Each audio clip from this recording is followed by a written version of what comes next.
And welcome back to Ringside Heat, not on Sauga 960 AM, but on YouTube and on Spotify and as well wherever you get your podcasts. My name is Lex Tan. At Lex Tan Media is where you can follow me. And of course, you can follow the show at Ringside_Heat.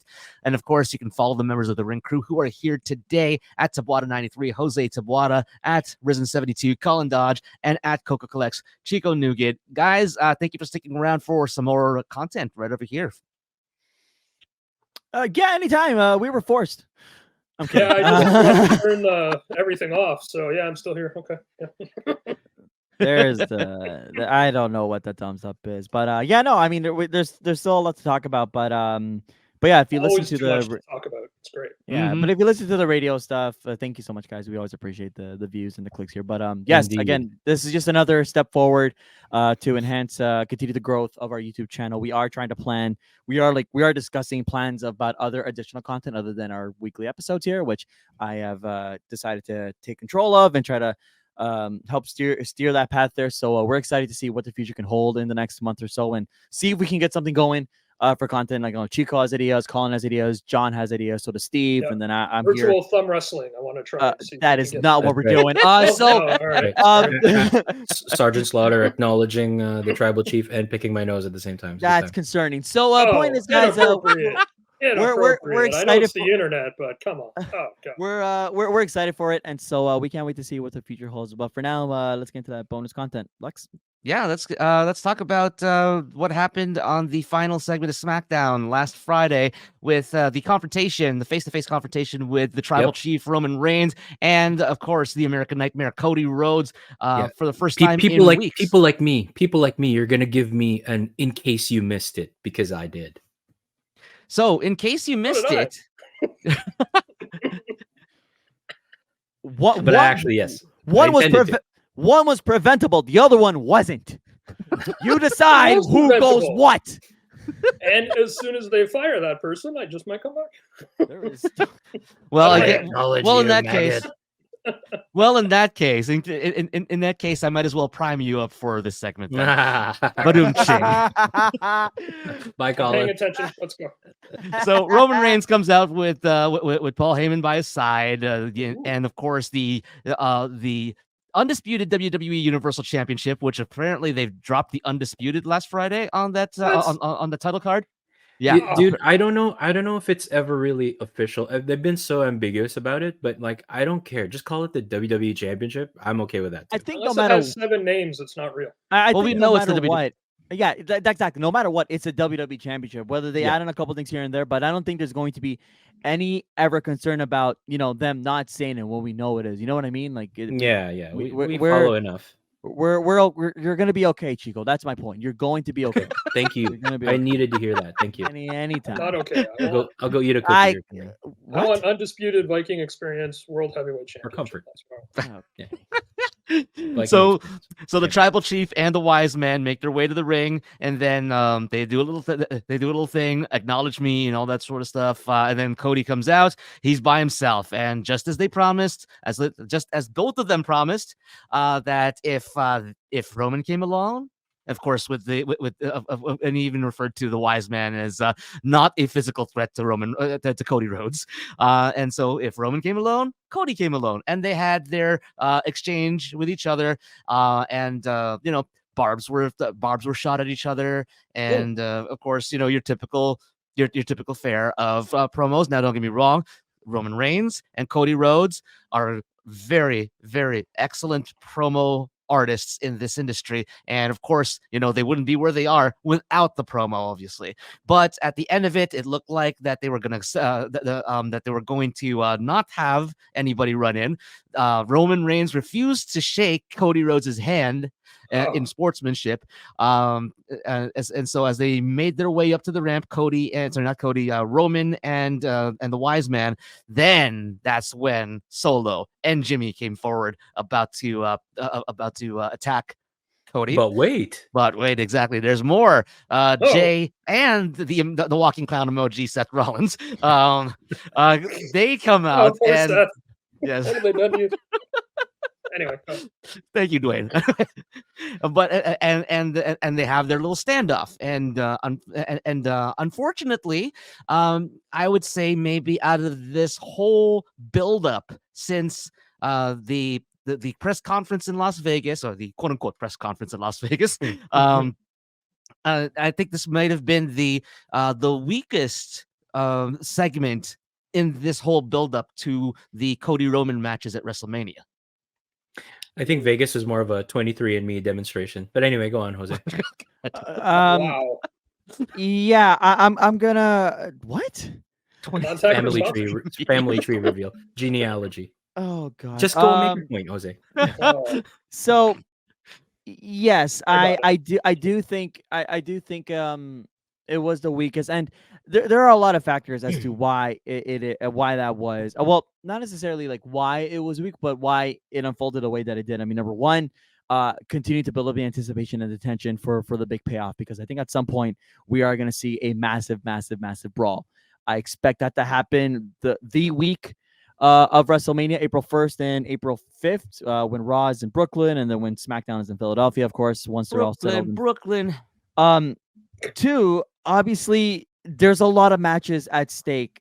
This is like the storyline has impacted 4 matches. The brother versus brother, Rollins versus McIntyre, the tag team main event, and then of course Roman and Rhodes for the WWE title. So there's too much at stake that if a small mistake happens, game over. And that's scary, because right now, like, I think a good 30 or 40% of your card is all involved at the same time, which in hindsight, that's really cool. Yeah. That's really special. But I think the reason why I think it felt so weak is because of how amazing The Rock is doing. And this was my concern, even like when we were doing episodes of Ringside back in January, even the rumors of last year as to what if The Rock shows up in the WrestleMania main event. I said, one, you're going to take away the spotlight from Cody. That was my biggest priority. Yeah. But then at the same time, I can't say I say this because I think my focus was all on Cody, but I wondered, but now we're realizing how much this is impacting Roman. Which is really scary, because right now it does kind of seem it does seem like WrestleMania is putting on The Rock versus Cody Rhodes at WrestleMania 40, 1-on-1 for the title, and it's not the case. So it's great what The Rock is doing, but yes, it is hurting everybody slowly, little by little. But again, overshadowing. Like I was told. Thank you, Colin. Exactly, foreshadowing. Like I was told from all the guys. Overshadowing after the Royal Rumble. No, foreshadowing. Not over. Foreshadowing. Okay. Chico, John, Steve. They all told me after the Rumble, let the story unfold, because I was so doubtful and so worried about it. Let the story unfold, and this could be a good thing, because if all the focus is on The Rock, then again, Roman kind of like collapses, and then and then again, I think that the seeds are indirectly being planted because of like how everything's being affected for a Rock Roman at some point, whether it's next year's WrestleMania, who we still have no idea where the heck it is, to a SummerSlam, whatever it is. This is kind of benefiting them, but for now, yes, it's a little bit of a problem, but I think they can use that in their favor. And here's the thing: it's no fault of Roman's or Cody's, because they have done their work, they have an intensity, and they have this natural rivalry with each other. And they're really bought in. Like, regardless if The Rock was in it, I'd still be interested to see what they do, because Roman has this way of conducting that crowd. Cody has his way of conducting the crowd as well. But man, when you're just coming off the heels of The Rock and the Rock concert, and I know we've had criticisms about the whatever his content, his delivery, and stuff like that, but still, he's electrifying the fans. He is still he's still blowing the minds of fans when he's on the microphone, even if his skills might be quote unquote a little bit outdated or something like that. Not to mention, I mean, all he had to do was change his song, and we're all treating him like a face, and rightfully so, because the Hollywood Rock theme version is beautiful. Oh yeah, it's majestic. Just I cannot wait to hear that in Philadelphia. But just so well done, so well done. Continue. Yeah. Well, the danger is apparent for sure, but I mean, they have, I guess, a week and a half to add some spice to it. But the Cody and Roman side of it specifically, that corner of this, and it's a big corner, needs to be bigger. And yeah, it just is overshadowed, man. But I think at the end of the day, though, once the dust settles on night one, you have your focus. It's gonna I be do okay. agree with that. That's what I'm saying, right? I mean, like, yes, like it's a little puzzling as to how much attention the Rock's getting and why the like why so much focus is there, and he is enhancing the storyline, whether Mhm. in the way that we like it or not. But again, once the dust settles on night one, we're all gonna be focused on night two, and then we're all gonna be so into it for Cody. That's the thing. They win either way. You could say that the lead up is a little bit shaky, but I think no matter what, all directions are going to lead to Cody, which is phenomenal. So it's tough to see Roman and Cody kind of look weak and Rock looking so strong. But like I said, I think indirectly that benefits them for Roman and for Cody down the road, because I think the Rock does have that ability, and he's used it before of his popularity, of his of his presence to benefit the other person. I mean, he took 2 losses to Stone Cold at a WrestleMania, right? He took a loss to Cena. He knows when to quote unquote give back. He even took a loss to Goldberg on the way out, and to Brock Lesnar. And exactly. So at the end of the day, You know what? Actually, in terms it's of gonna like, work. It's gonna work. yeah, no, you're right. In terms of champions around the Attitude Era, Monday Night Wars era of WWE and WCW, if you check out the stats, I think Rock is one of the losingest like top guys. Like he's actually given back quite a bit, like to push other people. More I than I think people expected. Yeah. Yeah. So like, yeah, if you take the stats, obviously he's hype and he's got the people behind him. But he's a good testament of like, wins and losses don't ultimately matter as much. That's what I was gonna say. Yeah. Like numbers of wins and losses don't matter. Yes. But what happens is Or because rankings. because The Rock was able to give back so much, and actually and he even said it himself. We've said this before, we'll say it again. His prerogative was always to he told Vince McMahon, no, don't make me Superman Hulk Hogan. Don't do that to me, because people need to cheer for me eventually. And if I win too much, then they're going to boo me. Look what happened to Cena. Yeah. Yeah. Now, ultimately, they Superman that? No, Yeah, that's not a good thing to say. Yeah, they made him Super Cena. Yeah, and it was I mean, it became its own legacy, but then that's crazy. the reason why. But that's the reason why you wanted to see The Rock win that championship, man. That some of these championship wins, for instance, let's say, what was it? I can't remember exactly what year. I think it was 2000. That's right. WWF WrestleMania 2000. Rock didn't win or something like that for in that fatal 4-way with McMahon in every corner. But then at Backlash the next month, he got his championship match, him versus Triple H, and the pop for when he won that championship was insane. That's one of those pops that I wish I was in the arena for. My God. I think the Rock put over the Hurricane. We know he knows when it's the right thing to do. But look at that example that you brought up, Lex. WrestleMania 16, WrestleMania 2000, and Arrowhead Pond in Anaheim, California. The Rock took that loss, and what did everybody want? Everybody wanted that Rock win because he was screwed over. What happened last year at WrestleMania 39? Cody Rhodes lost and got screwed over because of that stupid idiot solo. It's just intriguing how history repeats itself. What? I said, "Damn you, Solo! How could you?" Exactly? It's spoiler. The character does nothing for me. If he was out of WWE, I'm not complaining. But look, I mean, look, like The Rock was in that situation where he got screwed over. But mind you, his was a month turnover, right? And then the pop at Backlash was incredible. Stone Cold coming in to help too, which was really, really big. But there again, WWE set themselves up again with a situation like that, right? Only this time it took a full year, and nobody wants to sit back for another year of that. So, nobody. But again, well, some people do, but nobody really. It's concerning if people do, to be honest with you. But like again, right now, everything works out. It just indirectly, just you have some people over that nobody really expected, and some people that are looking weak then when they shouldn't look weak. But it's all gonna. Yeah, you know what? And I've said this before leading up to Mania. This time last year, it seemed after Mania last year, it seemed all too predictable what we were going to get. But now it's like, I love that people are able to like have a two-sided discussion about this, like, or multifaceted kind of thing. Predictions are all over the place. So, and it's going to be fun. Even the outcome of that night one tag match, like, isn't necessarily a given.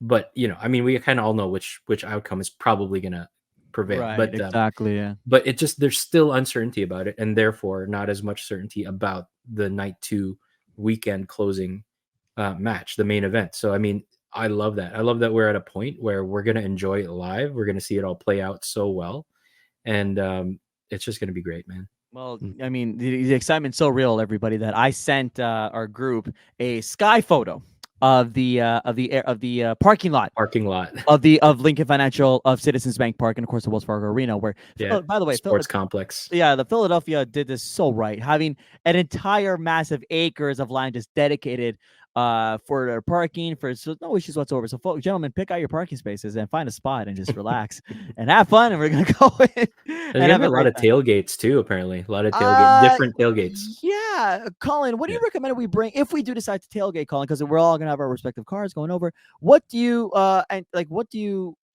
recommend that we bring? What food do you recommend? Do you recommend drinks? Do you recommend a couple of beers? Do you recommend a couple of waters, a couple of pops, a couple of primes? What is on your mind for what we should do with tailgating?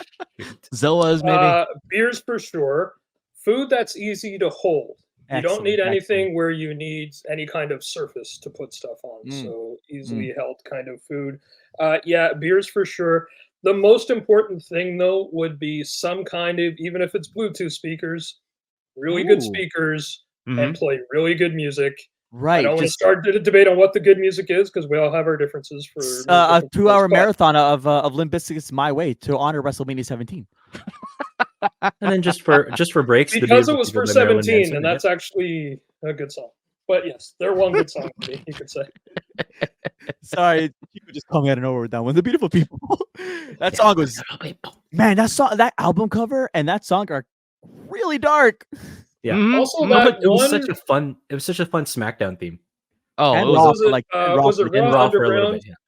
That one Raw theme that was really good. Across the Nation by Union Underground. Across the Nation. Thank you. Yes, that is still my favorite Raw theme. That's a good song. It'll always be the number one Raw theme. I don't care what comes in the future. It could be, we could have like the best songs. Really I mean, we had "Burn It to the Ground" by Nickelback, like a potential for number one. But you know what? At the end of the day, very good. At the end of the day, Across the Nation it's just the way to go, and that's like it's a perfect song for video packages too. It's just everything. It's a great song. Everything. It's it's a shame for Stacy Keibler, you know. Anyways, what? Wow. Yeah. It's also good for a Stacy Keibler appearance. The fact that it's not even on Spotify just hurts so much. I'm like, really? It's not. Across the Nation by Union Underground is not on Spotify? I've been subscribed to Spotify since 2013. I am still waiting. Wow. There's some covers of it, and it's like, you're not the same. No, it's not the same. There's some songs you don't cover. You don't even try.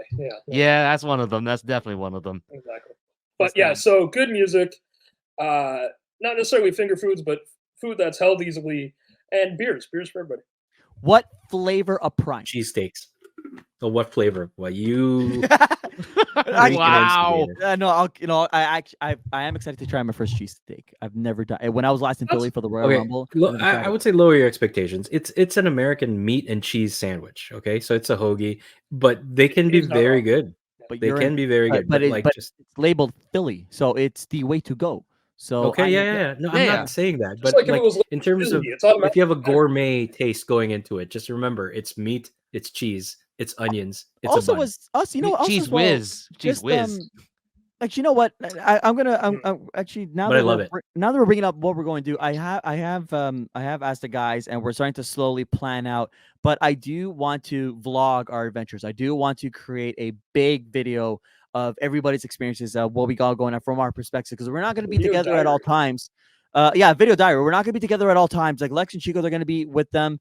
They're gonna be with each other with Chico's cousin. They're there longer, right? My buddy Dave and I, we're gonna be there on the Friday. John and his family will be there on the Friday. So we have a lot of different perspectives that I want to put together and document. The family trip, the buddy trip, the hybrid family and buddy trip. There's a lot. Obviously, we're gonna culminate meeting up at WrestleMania. Obviously, again, we're gonna Photoshop Colin in there like we said we would from day one. No. I did not get consent to use my likeness in any of photos. Maybe when Lex and I go with my cousin to the ECW arena and pose beside that historic mural, maybe we'll put Colin there. I don't know. Okay, I'll take that. There you go. No, we need it's a Ringside family photo, so we're gonna figure out how to get Colin in there. But yes, we're gonna document it, and I'm gonna take the time to edit it and put it all together. It'll be a little while, but again, I'm really excited to. I require approval of any photos. Okay, approved. So okay. we're really excited, and Jose approved it for you. And I give approval. I've been lawyered by Jose. Damn. I can't wait to, because I was doing a WrestleMania 35 vlog and I never finished it because I realized I had insufficient footage and I wasn't happy with the direction I had later on. So I kind of want to see. What you're saying is you want more B-roll. Oh, B-roll the heck out of everything. Okay. Right. Yeah. B-roll the heck out of everything, and then I pick and choose what we Bring like. Any old phones just for the storage space. Well, it's time to load up actually, another. That's actually not a bad idea. Yep, I got 256 gig. I have 256 gig on my Google Pixel 8 and another 64 on my iPhone. So I'm gonna have to empty out my iPhone. I'm gonna have to use this. Turn into my iPod player. That's what I do. That's true. 512 gigs. That's true. There you go. There you go. Ringside Heat on Spotify and your favorite podcatchers, as well as on YouTube. We want to thank you for tuning in, clicking on video here, and listening/watching Jose, Chico, Colin, and myself flap our gums about wrestling for this past hour over here. And we will be back next week with our final episode before WrestleMania, and Jose, that's right. Jose is going to be hosting the show. I might be there, but I'm going to get Jose to host the show. I can't wait. I think actually, no, I won't be there. Jose will host the show. I think if there's one show that I'm really looking forward to host, it's the WrestleMania preview because I'm. Oh yeah. Oh man, you are that guy. You are Mr. WrestleMania as far as we are concerned. Of Ringside Heat, that is. Of Ringside Heat. All hail Shawn. Yeah, that's what I mean. That's what Shawn Michaels. But no, again, I'm really excited to host next week's show. Again, it's just. Everybody knows how much the WrestleMania means to me, and it's I can't wait. I got to figure out direction and everything for that, but I cannot wait to host that one because you guys know there's gonna be a lot of excitement in my voice and when you see my face on YouTube. So we're ready, and it's so close. It's so close, man. I can't. So close. Jose and I are almost Shawn Michaels because he's Mr. WrestleMania. I lost my smile, so we're almost there. Somebody just has to get a couple extra demons that take over for a little while. I don't know if I'm going to do Playgirl, but so a 5-year back injury. These things out, and like a 4-year back injury too. I don't think I speak on behalf of everybody on Ringside Heat and their relatives. We do not want to see you on Playgirl. We don't want you to touch it at all. Dude, it's my birthday. How could you be so mean to me? Wow, that's cold. Also, happy birthday or whatever. Entrapment. Anyway, thanks, folks. Have a good night. And by the way, watch Colin and his stream for Extra Life and for sick kids. Donate to that organization and to that charity.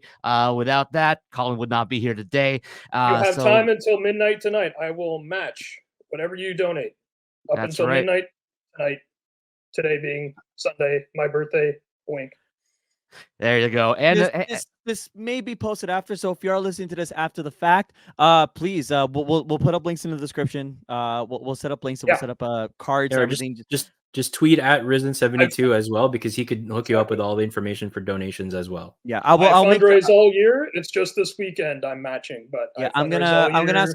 Yeah, so Colin, DM me all the details, and I'll put in the description below if you do want to donate to sick kids and help support the cause. Cause again, that literally saved Colin's life. So, any and all support is always welcome for such a great endorsement. When we still have our buddy to roast him about Prime. So, if we're able to still roast him about Prime and everything and anything in relation to Prime and those owners and affiliates, donate. That's it. Because we still have our buddy to roast. Yes. And that voice there is a sports journalist and also YouTube producer, Taboada 93, Jose Taboada, and as well our Impact / TNA wrestling expert / wrestling memorabilia expert at Coco Collects, Chico Nuguid. I'm Lex Tan, host and producer of the show, and you can follow me at Lex Tan Media. Follow Ringside Heat at Ringside_Heat on all social media. And thank you. We'll talk to you again next week. Thank you for spending our 130th episode with us. This is Ringside Heat, and remember, I can never get that slogan right. Let me try that one more time. Ringside Heat. We remember the things that you've probably forgotten. Yay! That's good. That's a good one. Chico, let's dance. That's a good one. There you go. Damn it, Chico, do it with me. There we go. Jose, Come on, buddy. Jose. You were dancing. Jose. There you go. Wow, Jose, Wow, take it easy. Candice Michelle. Candice Michelle, go daddy. No. Before we go, no. Wait. No. That's the dance. Cut That's the the beat, dance cut the from a beat. sidekick. That's a dance from a. Good night, everybody. I'm the one editing this. See ya.